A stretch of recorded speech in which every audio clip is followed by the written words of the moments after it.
Je me suis rendu compte très très vite que le système dysfonctionnait. La plupart du temps, on est formé pour avaler les dernières réformes. C'est pas le métier, c'est toutes les conditions, c'est la difficulté du métier aujourd'hui. Comme on aime nos élèves, on a envie de les sauver tous. Et dans un système en crise, c'est la chronique d'une mort annoncée pour beaucoup. On est dans une société où on est hyper protecteur avec les jeunes. Je parlais de société sécuritaire. Même les parents, ils ont un téléphone, mais on les trace aussi avec leur téléphone. Avant, on était l'enseignant, on était celui qui sait. Maintenant, il faut presque leur prouver qu'on a raison et que ce n'est pas les complotistes qui ont raison sur Internet. On veut parler d'orientation, mais on n'apprend pas aux élèves à être autonomes et à savoir qui ils sont. Je pense que parfois les gens ont peur en disant « oui, mais l'intelligence artificielle, il n'y aura plus d'éducation, il n'y aura plus… » Mais si, je pense que le boulot d'enseignant, c'est comme le boulot de parent, il ne disparaîtra jamais.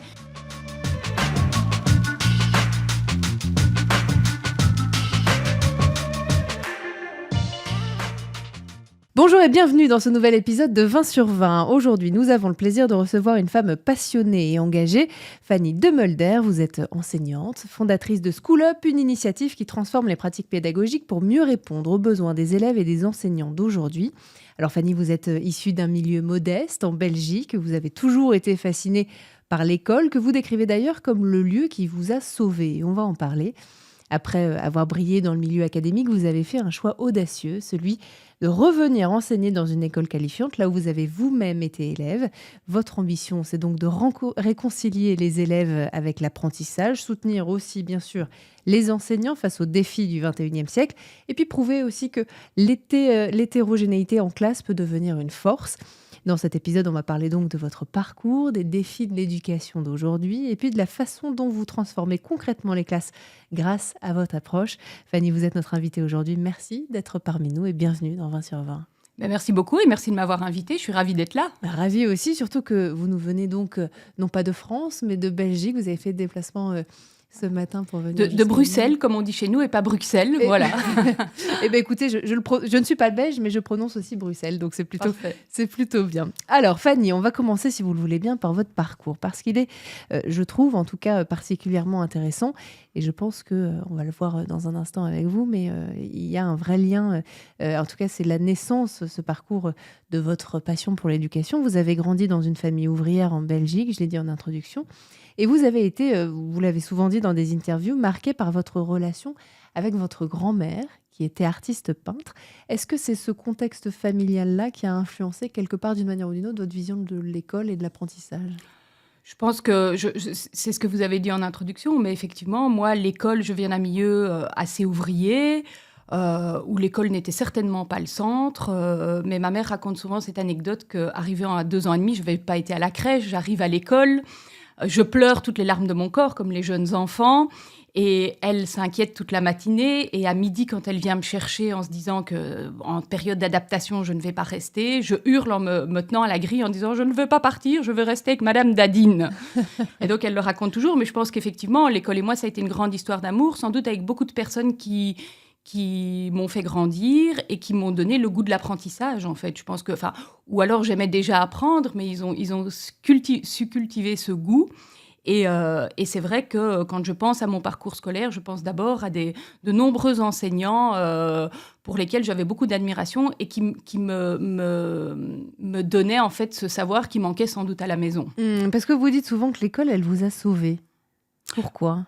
Parce que je pense qu'elle a été pour moi ce qu'elle est de moins en moins, malheureusement, c'est-à-dire un ascenseur social, puisque elle m'a permis d'être ce que j'avais envie d'être. Et ça, c'est vraiment, je trouve, la clé de ce que l'école devrait être. Bien sûr. Et est-ce que cette passion pour l'éducation, elle a évolué au fil des années, justement ? Plus vous avez grandi, plus vous avez peut-être vu aussi, avec la maturité aidant, avec votre âge aussi, des choses qui dysfonctionnaient, peut-être même en étant encore élève, étudiante, et qui vous ont permis de vous dire en fait, c'est ça que je veux faire plus tard. Eh bien, pas du tout. Non. En fait, à l'école, je m'ennuyais assez bien. J'étais dans ce qu'on appelle en Belgique une école de second choix. Donc moi, je n'avais pas fille d'ouvrier qui inscrit son enfant la veille. Il n'y a pas de carte scolaire en Belgique. J'avais envie de faire latin-grec. Je me suis retrouvée en sciences maths parce que j'ai été inscrite la veille de la rentrée.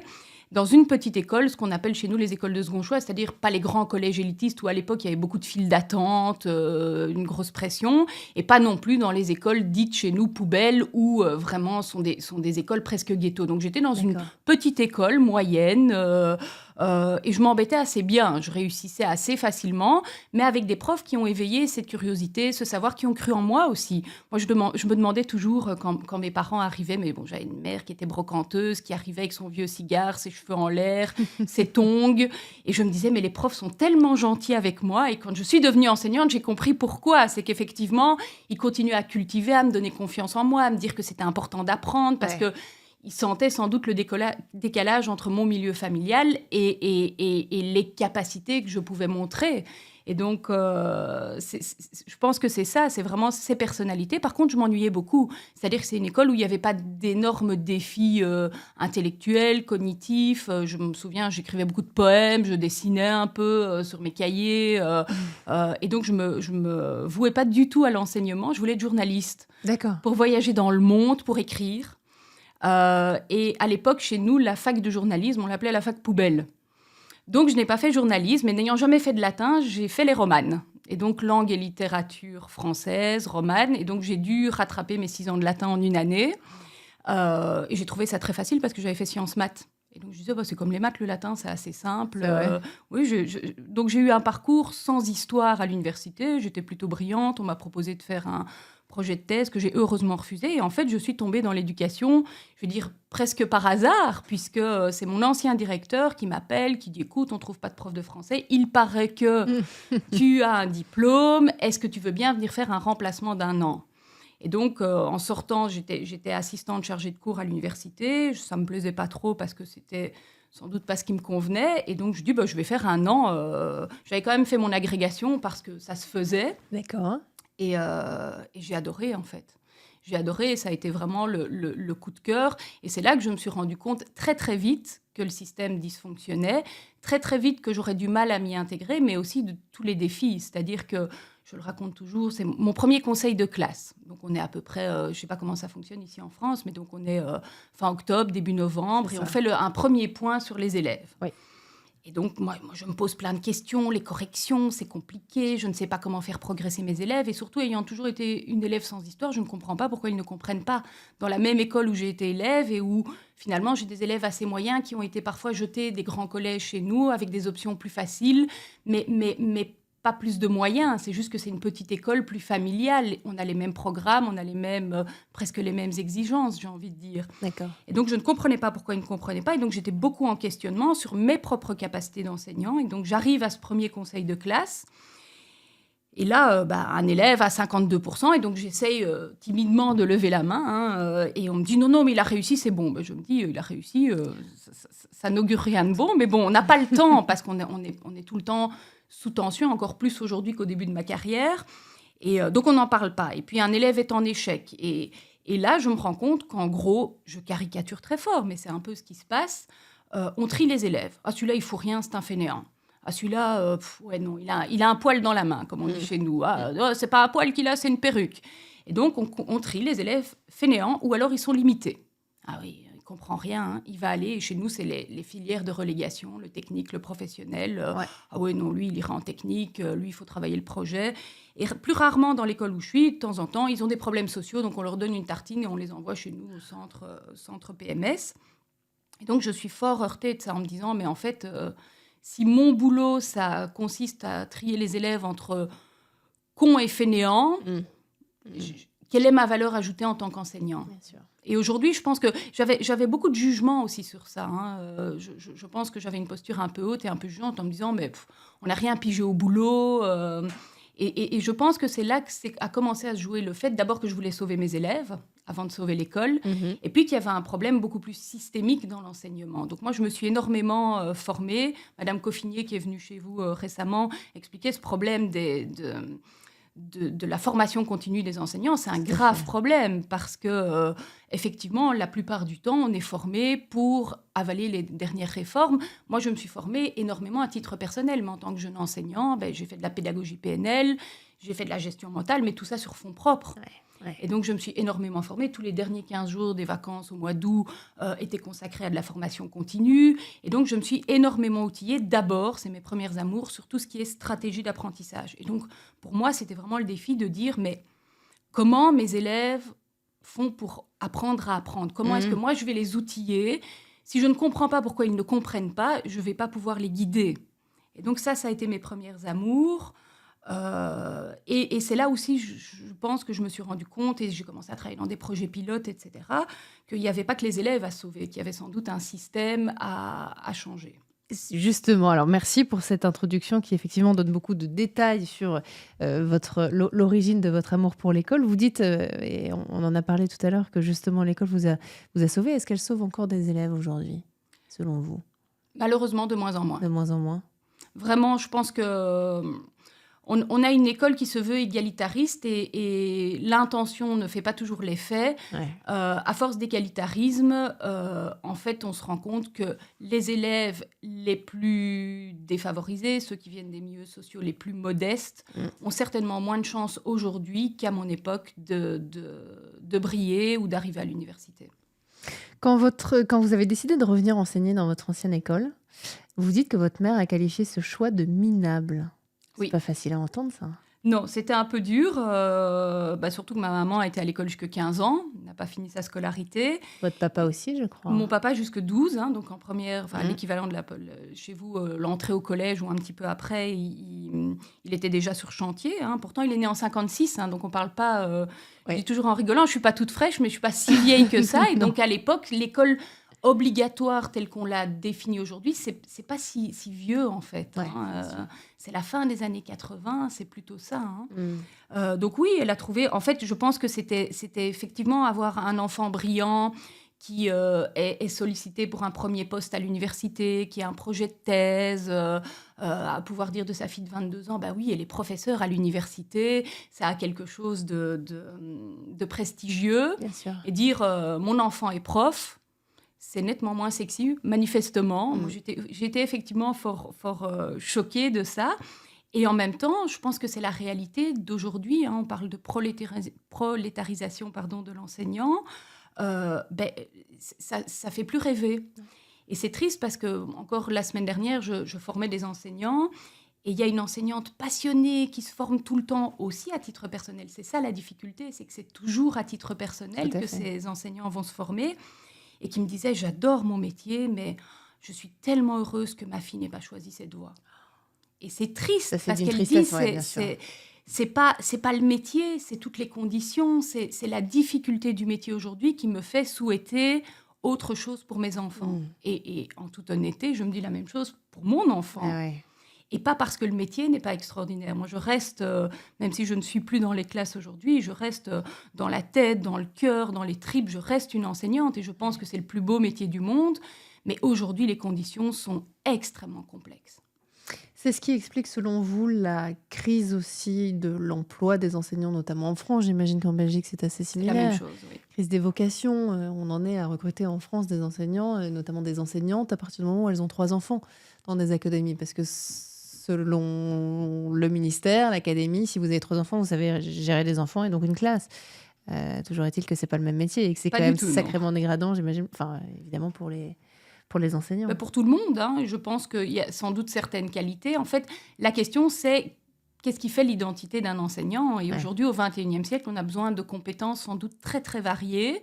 Et le fait de pouvoir gérer un groupe, c'est une des compétences. Mais moi, j'ai fait un modèle d'identité professionnelle où moi, j'en distingue 6. Mais c'est qu'une des compétences de savoir gérer un groupe. Et gérer 3 enfants et gérer un groupe, c'est encore différent. Ça, c'est clair, effectivement. Alors justement, avec School Up, vous proposez de transformer les pratiques pédagogiques. Est-ce que vous voulez bien nous expliquer les bases de votre approche ? Est-ce qu'il la différencie des autres méthodes peut-être un peu plus traditionnelles ?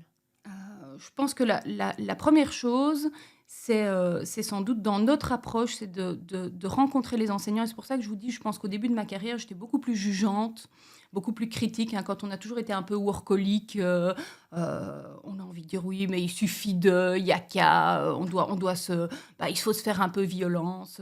Non, je pense qu'aujourd'hui, la première chose, c'est l'empathie vis-à-vis des enseignants. Moi, je suis devenue formatrice un peu comme je suis devenue prof, par hasard. Par hasard. Et c'est devenu une vocation aussi parce que ma première idée, je suis devenue formatrice par hasard, mais c'était globalement pour aider les élèves. Et je me suis rendu compte, alors que j'étais pourtant enseignante, que la souffrance des enseignants était vraiment criante. Et je pense que je ne le vivais pas autant de l'intérieur que de le voir de l'extérieur. Et donc, je pense que dans notre approche, la première chose, c'est d'expliquer aux enseignants ce qui se passe. Et ça a l'air... on a l'air de dire, ça a l'air évident, mais entendre d'abord leur souffrance, mais surtout leur expliquer d'où elle vient. Parce qu'il y a beaucoup de culpabilité chez les enseignants. Moi, je leur dis toujours en rigolant, souvent quand on est enseignant, on a 2 syndromes. On a le syndrome du bon élève, forcément on est devenu prof. Généralement, on a peut-être une autre petite période un peu rebelle, mais on est prof, on demande aux élèves de faire leurs devoirs, d'écouter, d'être attentifs. Nous, on fait pareil, on veut cocher toutes les cases. Et dans un système en crise, les cases sont devenues une liste interminable. Et donc, quoi qu'il arrive, on a l'impression d'être toujours mis en échec parce qu'on n'arrive pas au bout de la to-do list.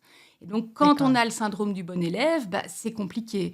Le deuxième syndrome du prof, c'est que souvent on devient enseignant parce qu'on les aime, les gamins. Malgré tout, on a envie d'aider des élèves. Ouais. On ne choisit pas ce métier juste pour l'amour de la littérature ou l'amour des mathématiques, sinon on devient mathématicien. Tout à fait. Ou effectivement, on va travailler dans une fac, à la Sorbonne, je ne sais pas. Et donc, cette difficulté, c'est que comme on aime nos élèves, on a envie de les sauver tous. Et dans un système en crise, c'est la chronique d'une mort annoncée pour beaucoup. Et on a ce sentiment d'impuissance apprise qui est extrêmement difficile pour les enseignants. Et je pense que ça explique le fait que quand on est mis tellement sur la sellette comme le sont les enseignants aujourd'hui, on cherche des coupables pour se déculpabiliser soi-même. Donc je pense que la première porte d'entrée chez nous, c'est de dire « Oh, cessons de chercher des coupables, on va trouver des solutions. » Et donc de leur expliquer simplement, parce que je pense qu'on simplifie beaucoup de choses, même si on va très très loin dans l'explication, mais en leur disant... Le monde a changé, on est rentré dans l'ère numérique. Moi, je dis toujours en rigolant aussi que je me suis autoproclamée historienne. L'ère contemporaine qui a commencé avec la Révolution française, c'est terminé. On est dans l'ère numérique. Et dans cette ère numérique, on a un rapport complètement différent au savoir qui va déstabiliser l'identité de l'enseignant, mais qui va aussi nous donner face à nous, non plus des mutants, je disais mutants avant, mais je trouve que c'est un petit côté péjoratif. D'ailleurs, c'est des enseignants qui me l'ont fait remarquer. Plutôt des aliens, c'est-à-dire, je suis romaniste à la base, alienus, autres. Ce sont des espèces d'aliens par rapport au système scolaire, c'est-à-dire qu'ils rentrent dans le système scolaire, ils n'en comprennent pas les codes, et ils rentrent comme dans un milieu qui leur est étranger. Pour plein de raisons. Ils n'apprennent plus à mémoriser dans la vraie vie. Pas dans les familles. Moi, je n'ai pas appris à mémoriser dans ma famille. J'ai appris à mémoriser parce que dès qu'on sortait de chez nous à 5 ans, parce qu'on n'avait pas l'angoisse sécuritaire, on devait connaître le nom des rues, parfois les trajets de bus, les listes de courses, on devait tout retenir, les anniversaires, les adresses. Et donc, on était des machines à mémoriser et l'école ne faisait qu'utiliser quelque chose qui était déjà là. Aujourd'hui, les petits aliens qui arrivent à l'école... la mémorisation, elle est plus... c'est pas qu'elle est innée, elle n'a plus été surentraînée. Ouais. Et dès qu'un enfant sort, on lui donne un téléphone sur lequel il y a écrit domicile, résultat des courses. Parfois, les profs disent « mais c'est pas possible, il connaît même pas son adresse. » Non, il ne l'a jamais écrite.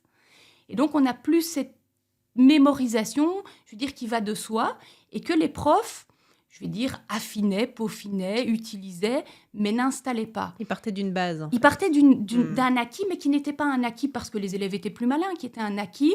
Dans la vraie vie, je fais toujours la métaphore avec la métaphore du feu.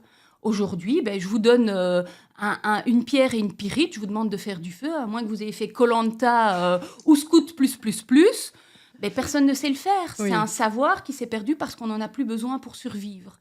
C'est la même chose avec la mémorisation. Elle ne va plus de soi. Et les enseignants sont extrêmement démunis parce qu'on ne leur a pas appris à apprendre ça aux élèves. Ouais. Alors, on a l'impression que les élèves sont plus bêtes. Quand ils comprennent ça, ça les soulage eux. Les élèves ne sont pas bêtes et eux ne sont pas inefficients non plus. Il y a quelque chose qui s'est joué là. C'est la même chose pour l'organisation. Je prends toujours aussi mon exemple. Moi, quand j'avais 12 ans, j'ai appris à m'organiser bien avant aussi. juste pour me tirer de chez mes parents. Bien sûr. À 12 ans, sans Internet, sans même mémoire de téléphone, on prenait des rendez-vous téléphoniques après avoir acheté un programme papier de cinéma et on se donnait rendez-vous devant le téléphone parce que c'était le truc des parents, il fallait une autorisation, puis on se donnait rendez-vous 4 jours après à un endroit, à une certaine heure et tout le monde était là. Ouais. Aujourd'hui, avec la technologie, c'est ni bien ni mal, on est beaucoup plus dans l'instant et donc nos élèves n'arrivent plus organisés. La dernière chose, il y a plein d'autres exemples, mais c'est tout le rapport à la discipline aussi. La discipline ne va plus de soi. J'ai pas du tout la nostalgie d'une société patriarcale, qui a d'ailleurs encore de très très beaux restes, mais on est passé en 40 ans d'une société très très verticale. Moi, je me souviens, on parle de mes parents, mais donc mon papa qui était ouvrier, ma maman femme au foyer. Pourtant, je pense que c'est elle qui tenait clairement la culotte. Vous avez compris avec ses réflexions qu'elle n'était pas une petite femme soumise. Mais en attendant, quand mon père rentrait, c'est lui qui choisissait le programme, c'était évident. Ma mère, quand je suis née, a dû demander l'autorisation, parce qu'elle a travaillé quelques années, à mon père pour ouvrir un compte bancaire. Donc on était dans une société très très verticale et en 40 ans, on passe à une société beaucoup plus horizontale.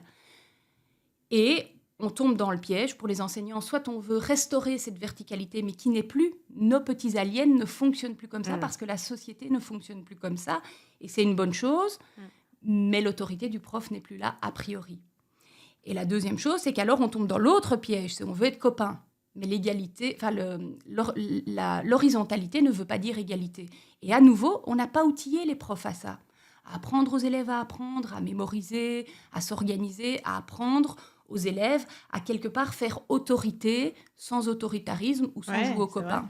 C'est vrai. Et d'ailleurs, en France, on dit souvent qu'il y a une crise d'autorité dans l'éducation nationale. C'est très juste ce que vous dites.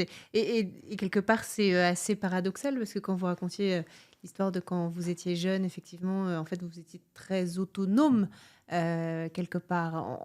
À cet âge-là, ils le sont peut-être encore plus grâce à des outils numériques qui leur permettent, dès 10 ans, de partir de chez eux, de s'organiser, de voir des amis, etc. Malgré tout, vous parlez d'autonomiser les élèves en classe aussi, parce s'ils le sont à l'extérieur de l'école, ils le sont peut-être moins en classe. Ils le sont beaucoup moins en classe, je pense que... Comment ça s'explique, ça ? Parce que ça dépend de l'autonomie. Donc, ils sont très, très forts pour utiliser un téléphone, pour avoir des réseaux sociaux. Mais malgré tout, l'autonomie de se prendre en main, on est dans une société où de l'assistanat, en fait. Et même les enfants, est-ce qu'ils font encore leur lit ? Est-ce qu'ils ont encore des tâches à la maison ? Ça commence là. Donc, ils ont beaucoup de droits, plus beaucoup de devoirs. Et je ne parle pas des devoirs scolaires, qui pour moi ne sont pas nécessaires si l'école jouait faisait le job. Non, on est totalement contre les devoirs à domicile, nous, mais il faut qu'ils travaillent en classe. Ça, c'est la grosse difficulté. Nous, on dit toujours aux profs, si déjà ils travaillaient tout le temps en classe, ce serait déjà génial. Donc, les devoirs ne sont pas vraiment nécessaires. Mais je m'égare un peu par rapport à ça. Mais effectivement, l'autonomie en tant que se prendre en main, en tant que travailler seul, etc., ils n'ont plus... En tout cas, l'autonomie n'est plus aussi développée, sans doute, qu'à mon époque de dinosaure, mais aussi leur téléphone est souvent une béquille, justement, à cette capacité de se prendre en charge. Et le mouvement de l'école a été, et des enseignants, d'ailleurs, je pense que c'est comme ça qu'on leur rend un peu de liberté, c'est qu'on leur dit, il faut que vous soyez un chef d'orchestre, un gardien de troupeau, mais vous ne pouvez pas donner la béquille à chaque élève. Ce modèle c'est impossible. Et donc, c'est pour ça qu'on a le fantasme de petite classe, parce qu'on aimerait pouvoir leur donner la béquille, mais on leur explique que plus vous expliquez, plus vous parlez, plus vous leur tenez la main, moins ils seront capables de faire seuls. Alors, il y a un accompagnement, mais si on fait la métaphore avec un parent, c'est comme un parent. Si on tient tout le temps la main à son enfant, le jour où il doit traverser seul, il y a de grandes chances qu'il se fasse renverser. C'est un peu la même chose. Et on est dans une société où on est hyper protecteur avec les jeunes. Je parlais de société sécuritaire. Même les parents, ils ont un téléphone, mais on les trace aussi avec leur téléphone. Donc, en même temps, ils ont beaucoup d'autonomie. En même temps, ils n'en ont aucune. C'est intéressant, ça. On a une illusion d'autonomie des jeunes aujourd'hui, alors. Oui. Je pense que c'est une illusion Ce d'autonomie. qui n'était pas le cas à votre époque. Vous n'êtes pas vieille, mais en tout cas, quand vous étiez Quand j'étais plus jeune, on était dans une vraie autonomie. On partait l'après-midi, on Ouais. était jeunes, on avait 6 ans, 7 ans, avec les jeunes du quartier, on allait jusqu'à la plaine de jeux. Et l'après-midi, nos parents ne savaient pas vraiment ce qu'on faisait. C'était pas un Ça souci. n'existe plus aujourd'hui. Oui, c'est on clair. a peur. Et moi, je sais que j'ai été regarder un petit peu de travers. Pourtant, dans l'école de mon fils, quand il avait 8 ans, il était un des seuls qui avait sa petite carte de sortie pour rentrer à la maison. Il est dans l'école où j'ai aussi été élève. Donc, vous voyez que j'ai une espèce de stabilité par rapport à l'école. Mais on est à 250 mètres. Mais tu te rends compte, et s'il se fait enlever, mais je sais comment est mon enfant, je lui ai appris à être autonome. Donc, a priori, il n'y aura pas de souci. Et oui, il va transgresser, mais je pense qu'on a très peur pour nos enfants. Et donc, de nouveau, on ne cherche pas des coupables, on trouve des solutions. Mais effectivement, pour apprendre, il faut tomber. Un enfant qui apprend à marcher, il va tomber. Si on le protège de tout, il n'apprendra jamais à marcher. Et donc, je pense qu'il y a cette volonté de bien faire dans l'enseignement, mais qui ne donne pas l'autonomie suffisante pour les apprentissages, où à un moment donné, on est seul face au savoir. Qu'est-ce qu'il faudrait faire alors, Fanny ? Est-ce que ça nécessite une refonte complète de notre système éducatif ? Est-ce que c'est aux enseignants, quelque part, de faire la part des choses et de se former notamment à ces principes, à cette pédagogie dont vous parlez ? Oui, on va parler de groupe classe, même si à un moment donné, on va personnaliser les apprentissages. Ce que dit Philippe Mérieux, la différenciation, c'est avoir le souci de la personne, et j'insiste, pas de l'individu. On n'est pas dans de l'individualisation, mais sans oublier le collectif. Et donc, l'école, c'est collectif. On joue collectif. On est dans un groupe et il faut apprendre à vivre en groupe. Et donc, la première étape, c'est avant de différencier ou avant de pouvoir changer quelque chose dans la pédagogie, il faut rendre la classe différenciable, c'est-à-dire qu'il faut travailler la gestion de classe. Donc, on doit outiller les enseignants à gérer le temps, l'espace, le bruit. Okay. Et aujourd'hui, je vous parlais de cette horizontalité qui n'est pas de l'égalité. On doit outiller les enseignants. Il existe des outils très, très concrets dans la discipline positive ou dans l'enseignement explicite des comportements pour apprendre aux élèves comment se comporter en groupe et expliciter les attendus. Et c'est pas magique, ça fonctionne très très bien et c'est quelques outils très concrets. Donc ça, c'est la première étape. Ça va ? C'est la première étape. La deuxième, après, on va s'inquiéter de pédagogie. Et donc, quand on s'inquiète de pédagogie, ben oui, on va parler de différenciation parce que les classes sont hétérogènes.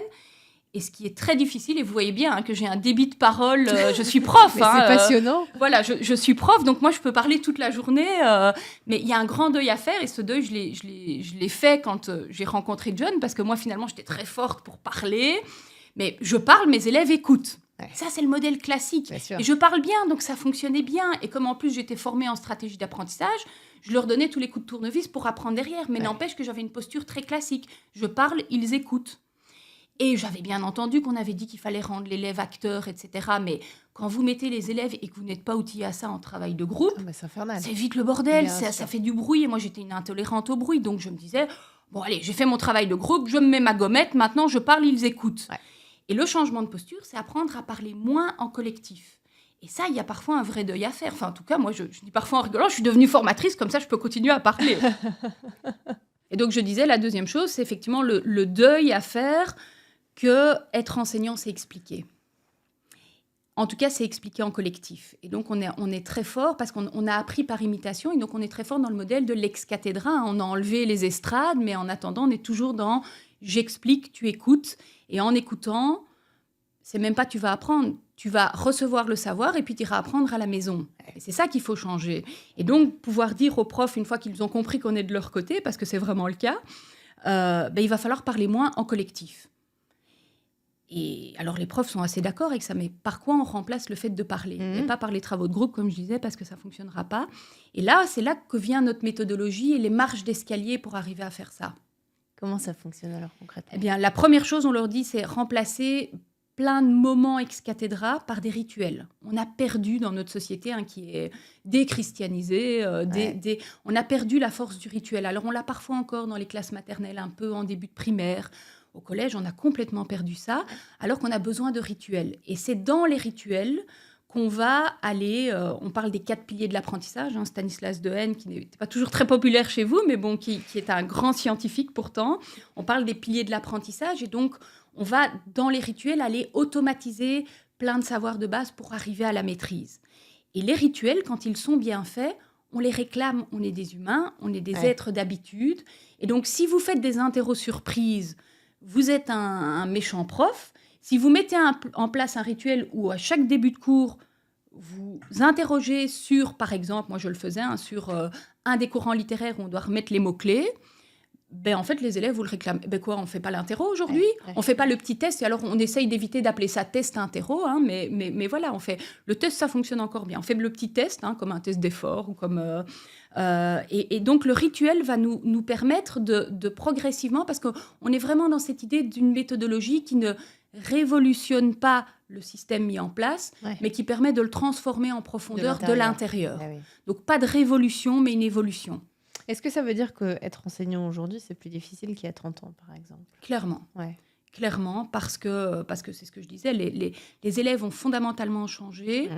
Les conditions sont plus difficiles. Cette prolétarisation de l'enseignement n'a plus le statut. Et je crois que ce qui est très compliqué, je vous le disais, dans un système où on n'arrête pas aussi de faire des réformes, des décrets, des machins. On est noyé dans un top-down, où on n'a pas de confiance de l'enseignant, mais surtout... Il n'y a pas de confiance de la hiérarchie de l'enseignant, mais il n'y a pas de confiance de la base non plus, puisqu'on arrive comme un enseignant et on n'a pas de légitimité a priori. Avant, on était l'adulte, donc on avait raison, même quand on avait tort. Avant, on était l'enseignant, on était celui qui sait. Maintenant, il faut presque leur prouver qu'on a raison et que ce n'est pas les complotistes qui ont raison sur Internet. Et donc, on doit tout le temps prouver notre légitimité. Comme si, quand vous alliez chez votre médecin, il ne devait pas seulement vous montrer son diplôme, mais vous prouver qu'il est capable de vous soigner avant même de pouvoir faire une prescription. Les enseignants, ils sont là-dedans et je pense que c'est pour ça qu'ils sont épuisés. Bien sûr. On peut les comprendre. On peut les comprendre. Vous insistez aussi sur l'importance d'outiller les enseignants face aux défis du XXIe siècle, aux défis de cette nouvelle génération. Pour vous, quelles sont les compétences qui leur manquent ou qui manquent à ces jeunes qui sont en phase 2 aujourd'hui ? Est-ce que c'est les questions d'esprit critique avec la montée de l'intelligence artificielle dont on parlera peut-être tout à l'heure ? Est-ce que c'est justement cette notion de respect qu'on a de moins en moins vous dites dans les salles de classe ? Alors, je pense que ce n'est pas nécessairement qu'il y ait moins de respect dans les salles de classe, ça j'insiste, c'est qu'en fait, le rapport à l'autorité est différent. Et donc, ce qu'on peut prendre parfois pour de l'insolence ou du manque de respect, c'est qu'en fait, on n'a pas les mêmes codes. Et donc, il faut enseigner les codes qu'on attend et il faut choisir quelque part les codes qui sont importants. Mais effectivement, l'enseignant du XXIe siècle, il a besoin d'être très outillé et c'est ça qu'on ne fait pas. On en fait un spécialiste. Or, le savoir est partout. L'enseignant, il a besoin d'autres compétences. Il a besoin de savoir gérer un groupe, c'est ce que je disais, je pense que c'est le point phare, avec des outils qui vont permettre aussi de gérer les individus de ce groupe, ces petits aliens qui n'ont pas appris à fonctionner dans un groupe plus cadré. Tout à fait. Mais il a besoin aussi de pouvoir après s'adresser à des individus en one-to-one. Et donc, cet aspect très relationnel du métier, il a besoin aussi de se connaître lui, l'enseignant. Et je n'envoie pas les enseignants en thérapie, je vous rassure.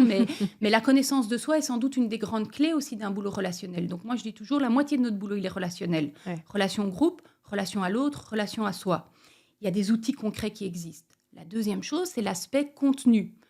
On en fait des experts d'un savoir, du savoir ou d'un savoir. Les enseignants, ce qui devrait aussi être, ce sont des experts en savoir apprendre. Or, les enseignants sont encore aujourd'hui, malheureusement, des mécaniciens qui n'ont jamais ouvert le capot d'une voiture pour voir comment fonctionne le moteur. Et donc, les profs sont des experts dans leur savoir, mais ne savent pas comment on apprend. Or, aujourd'hui, avec les neurosciences, et plus anciennement avec la pédagogie PNL, avec la gestion mentale, dont une grande part a été validée par les neurosciences, on devrait aider les enseignants pour les aider à faire apprendre à leurs élèves. Ça, c'est un savoir-faire qui leur servira toute leur vie.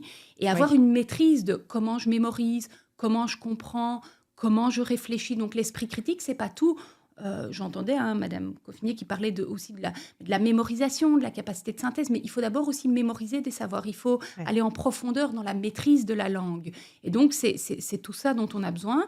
Et la dernière chose, c'est un peu lié à notre méthodologie, c'est plus la pédagogie, mais pas la didactique de notre discipline, la pédagogie, c'est-à-dire comment je fais apprendre autrement qu'en étant dans, moi aussi, un top-down, c'est-à-dire je parle, vous écoutez. Donc, comment est-ce qu'on différencie ? Comment est-ce qu'on amène les élèves à s'approprier du savoir ? Et ça, c'est tout le reste de notre méthodologie. C'est-à-dire à travers les rituels et à travers le travail en autonomie des élèves, parce que ça s'apprend à être autonome. Ouais. On parle beaucoup, Fanny, depuis tout à l'heure, des jeunes, des petits. Il y a une grande question aussi qui concerne ces jeunes avant leur entrée dans la vie active, et c'est l'orientation professionnelle. En France et ailleurs d'ailleurs en Europe, il y a un sujet de réorientation qui coûte chaque année beaucoup, bien sûr, aux familles pour les enfants qui ne sont pas forcément outillés et qui parfois choisissent aussi la mauvaise voie professionnelle. Ça, évidemment, ça coûte cher aux familles, ça coûte cher aussi à l'État. Et puis, c'est des remises en question, bien sûr, sur est-ce que je suis capable, qu'est-ce que je veux faire de ma vie, etc. C'est des questions qu'on se pose tardivement. C'est en tout cas ce que disent les jeunes et leurs parents dans le parcours scolaire. Et malgré tout, on leur demande très rapidement de faire un choix dès 15-16 ans, avec des options au lycée notamment. Et puis, très rapidement, voilà, l'entrée dans des écoles ou des universités. Quel regard vous portez sur ce sujet-là de l'orientation en France et sur l'enseignement professionnel, secondaire, universitaire? Quelque part, il faut accompagner ces jeunes comme vous le faites et après les faire grandir encore plus loin. Qu'est-ce qui se passe derrière une fois que vous les Je pense lâchez? de nouveau, on prend. C'est pour ça que je parlais de cet aspect systémique que nous, on essaye d'avoir, ce regard systémique. C'est qu'on prend le problème par le mauvais bout. C'est-à-dire qu'on veut parler d'orientation, mais on n'apprend pas aux élèves à être autonomes et à savoir qui ils sont. On est dans un système très, très normatif. Il faut faire ses devoirs comme ci, il faut apprendre comme cela. On donne beaucoup d'obligations de moyens, finalement parfois peu d'obligations de résultats. Ouais. Mais du coup, ces obligations de moyens ne permettent pas à l'élève d'apprendre qui il est, ou aux élèves, de manière générale, d'apprendre qui il est. Je vous disais, dans notre manière de faire, on va mettre beaucoup de rituels en place, mais on va aussi mettre du travail en autonomie en place. Et le travail en autonomie, nous, on ne va pas proposer... Alors, on pourrait se dire, bah oui, c'est comme Freinet qui faisait des plans de travail, des choses comme ça. Oui, sauf qu'il ne travaillait pas avec les petits aliens qu'on a aujourd'hui. Donc aujourd'hui, il va falloir mettre des objectifs très, très clairs. Quand vous avez des objectifs très clairs, vous pouvez être beaucoup plus flexible sur les moyens. Et quand on est flexible sur les moyens, les élèves sont amenés à découvrir quels sont les chemins qui leur conviennent le mieux. Quand l'enseignant n'est plus celui qui déverse le savoir, mais devient une espèce d'architecte, qui quelque part crée un environnement où l'on peut apprendre, et surtout où l'on doit apprendre. Je pense que ça, c'est indispensable. On ne leur donne pas le choix. On n'est pas non plus... c'est pas l'école démocratique. Est-ce que tu veux jouer à la PlayStation ou est-ce que tu veux faire des maths? Et donc, quand on crée un environnement où l'élève doit apprendre, ça, ce n'est pas négociable, mais peut choisir les moyens ou les chemins. En fait, l'élève apprend à se connaître. Nous, on l'a vécu très, très fort. On a eu une école laboratoire, John et moi, pendant 2 ans. Et quand on donne des objectifs clairs aux élèves et qu'on crée cet environnement où l'élève va pouvoir prendre soin de ses besoins et on va l'accompagner pour qu'il découvre ses besoins, mais en fait, il découvre aussi ce qu'il aime faire, comment il aime le faire, quelles sont ses forces, ce qui n'est pas du tout le cas dans un enseignement très traditionnel. Je pense à la fille de John qui vient d'avoir son bac et à l'université, qui est justement en réorientation, parce qu'elle a appris à juste être une machine de guerre dans une école assez élitiste en Belgique, où elle a bouffé du savoir, mais elle ne sait absolument pas ce qui lui plaît dans la vie. Et donc, c'est très compliqué. Tandis que quand vous êtes quelque part, non pas jeté dans le bain de l'autonomie, mais accompagné dans cette autonomie, que vous apprenez à faire des efforts, à poursuivre des objectifs, mais que vous devez trouver des chemins, des stratégies, que vous êtes accompagné. Tiens, moi, j'aime beaucoup travailler avec les autres. Moi, j'aime bien travailler seul. Moi, je suis plus compétiteur. Moi, j'ai besoin qu'on me tienne plus la main à ce moment-là. Moi, j'ai besoin de constater que j'ai échoué pour me mettre en route. Ouais. Donc, on a tous des profils très différents, mais l'école devrait permettre de développer notre connaissance de soi. Et je pense qu'alors, l'orientation elle sera toujours un problème, mais serait moins un problème. Vous faites des stages en Belgique? Les enfants font des stages en entreprise? Très rarement et sur base volontaire, et c'est un gros problème. En France, c'est obligatoire, vous savez. Oui, je sais, ça c'est très chouette. Oui, j'allais vous demander ce que vous en pensez. Complètement. Je pense que vous regardez par exemple le système en Allemagne, ils ont cours le matin. Le tronc commun en Allemagne, c'est on a cours le matin et l'après-midi, on est dans un club de sport, on va en entreprise, on fait des stages. Génial. On découvre aussi qui on est à travers ces stages, ou ce qu'on n'aime pas, mais au moins on le découvre. Effectivement, l'école telle qu'elle fonctionne aujourd'hui devrait être sans doute beaucoup plus flexible et permettre ce genre de stage très très vite. En fait. Est-ce que vous sensibilisez les politiques, Fanny? Parce que quand je vous écoute, je me dis quand même, ce serait intéressant, en tout cas, si ce n'est pas encore le cas, que vous échangez avec des politiques, notamment en France. Vous savez que là, au moment où on enregistre ce podcast, un gouvernement est en train d'être nommé. Ils sont nombreux cette année. Je vous avoue que je souris parce qu'en Belgique, on est les champions de ne pas avoir de gouvernement pendant Oui, 2 ans. Et mon oncle parisien se moquait toujours de moi. Et donc, cette fois-ci, je me dis, c'est le karma. Chacun son tour. Chacun son tour. C'est compliqué pour vous, en tout cas. Oui, c'est un peu compliqué. Enfin, surtout, je pense que c'est compliqué pour les enseignants et pour les acteurs du monde de l'éducation en général. Mais c'est vrai qu'on peut se poser la question en vous entendant, mais je pense que c'est la question de nos éditeurs aussi. Quelque part, est-ce que vous avez une voix auprès des politiques? Est-ce que ça vous intéresse d'ailleurs, ou est-ce que finalement, c'est pas tellement le sujet? Je serais ravie de donner mon avis. J'avoue qu'on a jamais, John et moi, été très... on n'est pas politisés. Je pense que c'est aussi une grande force. C'est de ne pas appartenir à une catégorie politique parce qu'on on se veut apolitique. Par contre, si quelqu'un est preneur de conseils, oui, je pense qu'on a de bonnes idées et on a une vue très, très systémique des choses, à la fois pour aider et les enseignants et les profs, mais aussi les parents. Je pense que l'éducation, et vous l'avez bien compris, pour moi, l'éducation, l'école, c'est la priorité. Une société qui va bien, c'est forcément parce qu'elle aura une école qui va bien. Ça, j'en suis persuadée. On disait dans un épisode précédent que le premier besoin d'un peuple, c'était le pain, et le deuxième, sans doute, l'éducation. Parce que sans pain, les gens s'entretuent, et sans éducation, ils s'entretuent aussi. Exactement. Et c'est vrai que c'est assez intéressant. Est-ce que ce que vous dites sur le fait que le savoir était descendant et l'est encore quelque part aujourd'hui, que ce soit en Belgique ou en France? Je lisais très récemment un livre sur l'histoire de l'éducation, et ce qui m'avait frappé, c'est que l'auteur, qui est chercheur en histoire de l'éducation, a raconté comment au Moyen-Âge, le savoir était délivré, notamment par des druides qui, en fait, massaient des enfants dans une forêt et racontaient des histoires, et les enfants ensuite devaient réciter ces histoires. C'était du par cœur, ce qu'on a peut-être un peu moins aujourd'hui dans notre société, mais quelque part ça m'avait frappé, parce que je me dis, mais c'est toujours le même depuis le Moyen-Âge, quelque part, à part les cours dans la forêt, rien n'a vraiment changé. On a un peu d'outils numériques maintenant, mais on les utilise mal.